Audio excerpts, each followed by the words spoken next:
அதிமுக முன்னாள் அமைச்சர் விஜயபாஸ்கர் வீட்டில் திடீரென அமலாக்கத்துறை சோதனை நடத்தி வருவது அதிமுகவினரிடம் கடும் அதிர்ச்சியை ஏற்படுத்தி இருக்கிறது. புதுக்கோட்டை மாவட்டம் இலுப்பூர் பகுதியில் அமைந்துள்ள முன்னாள் அமைச்சர் விஜயபாஸ்கர் வீட்டில் அமலாக்கத்துறை அதிகாரிகள் இன்று காலை முதல் சோதனை நடத்தி வருகின்றனர். ஏற்கனவே விஜயபாஸ்கர் வீட்டில் வருமான வரித்துறை மற்றும் தமிழ்நாடு லஞ்ச ஒழிப்புத்துறை அதிகாரிகள் சோதனை நடத்திய நிலையில் தற்போது அவர்கள் கொடுத்த தகவலின் பேரில் அமலாக்கத்துறை சோதனை நடத்தி வருவதாக தகவல் வெளியாகி உள்ளது.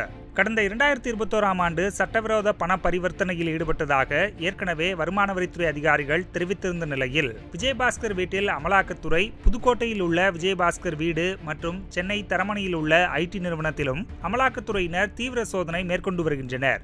நாடாளுமன்ற தேர்தல் நெருங்கும் நிலையில் திடீரென அதிமுக முன்னாள் அமைச்சர் விஜயபாஸ்கர் வீட்டில் சோதனை நடத்தி வருவது கடும் அதிர்ச்சியை ஏற்படுத்தியிருக்கிறது.